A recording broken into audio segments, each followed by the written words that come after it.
Pesan Prabu Siliwangi tentang budak Angon. Prabu Siliwangi berpesan, suatu saat nanti akan datang budak Angon yang ia gembalakan ranting dan daun kering. Ia terus lakukan kegemarannya, menjelajah dan mengumpul apa yang ia temui, yakni sejarah umat manusia zaman ke zaman. Menariknya, wangsit Prabu Siliwangi ini nampaknya sejalan dengan agenda Allah di akhir zaman, yaitu membuka secara terang benderang perjalanan sejarah umat manusia dari yang awal hingga paling akhir, layaknya sebuah film menjelang akhir yang membuka plot cerita sejelas-jelasnya. Ada kemungkinan budak Angon yang disebut Prabu Siliwangi adalah hamba Allah yang berperan sebagai pengungkap secara terang benderang riwayat sejarah umat manusia. Hal menarik lainnya, Ratu Atil yang ada disebutkan dalam wangsit Prabu Jayabaya ternyata disebutkan pula oleh Prabu Siliwangi.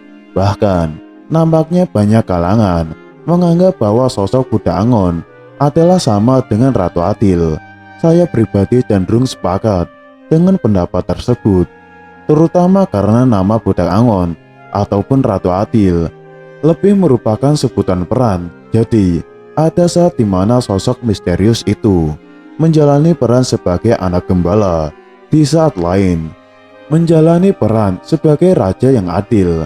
Pemahaman ini dapat dilihat sejalan dengan sebutan Satrio Beningit yang dapat dimaknai satrio yang ditahan kemunculannya hingga tiba pada waktu yang ditentukan. Pemahaman nama Satrio Beningit ini kelihatan berkorelasi pula dengan sosok Maitreya dalam tradisi Buddhis. Seperti halnya Satrio Beningit, sosok Maitreya dalam tradisi Buddhis juga biasanya digambarkan dalam visual bentuk patung dengan pose duduk, mengongkang kaki, menyiratkan tengah menunggu waktu untuk kemunculannya. Jika kita geser ke sosok eskatologi dalam tradisi Islam, di sana ada nama Al-Mahdi.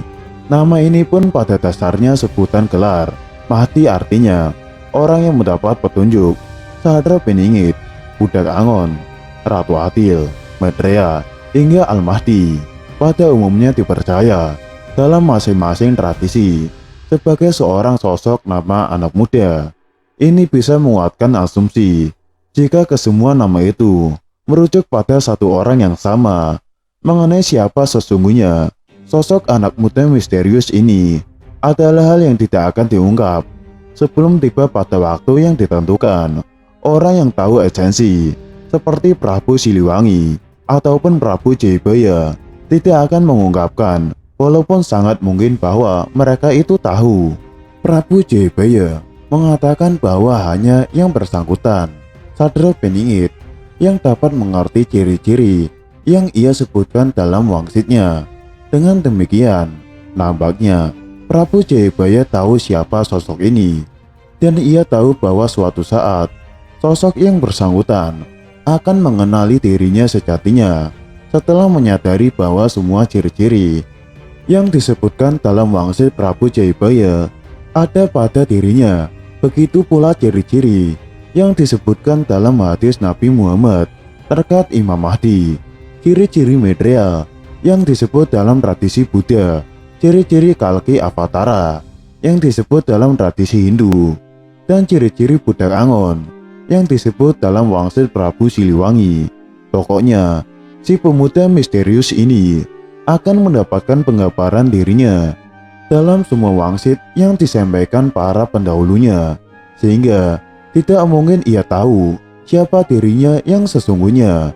Dalam banyak literatur tema eskatologi, baik itu dari tradisi agama Samawi, Hindu-Buddha, dan kepercayaan tradisional Nusantara, sosok penyelamat dunia memiliki banyak sebutan, dan yang menarik karena masing-masing sumber itu memberikan ciri-ciri sosok penyelamat yang beragam.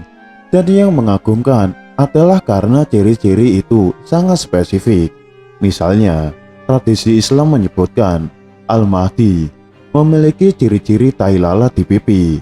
Tradisi Buddha menyebutkan Maitreya gemar menyanggul rambut seperti mahkota di atas kepala, dan senantiasa menggunakan semacam ikatan syal di pinggang. Dalam Purana, Kalki digambarkan tampil menunggang kuda putih.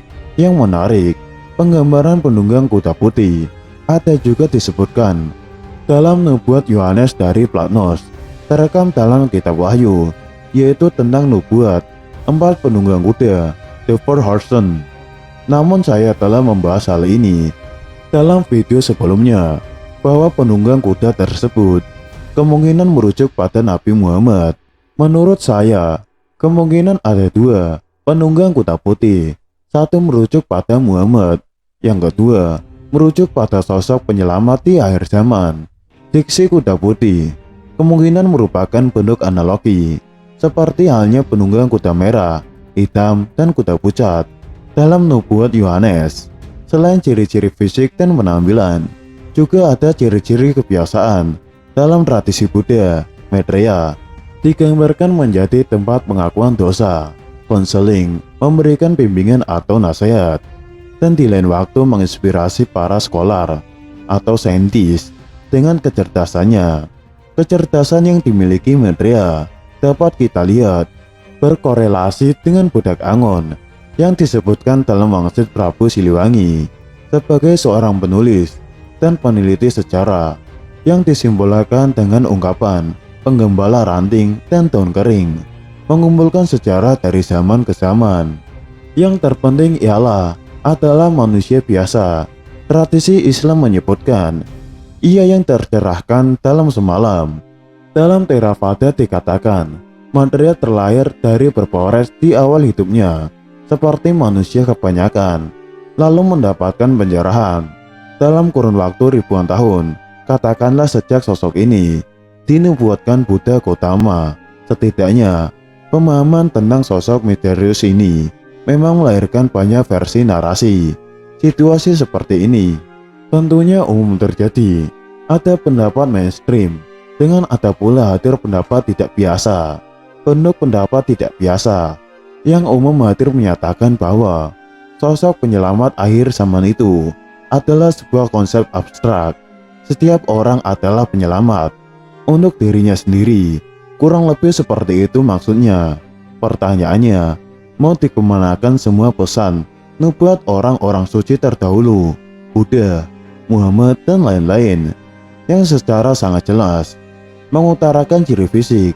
Tidakkah maksud pendapat alternatif ini dengan sendirinya menganggap salah pesan-pesan Nabi tersebut?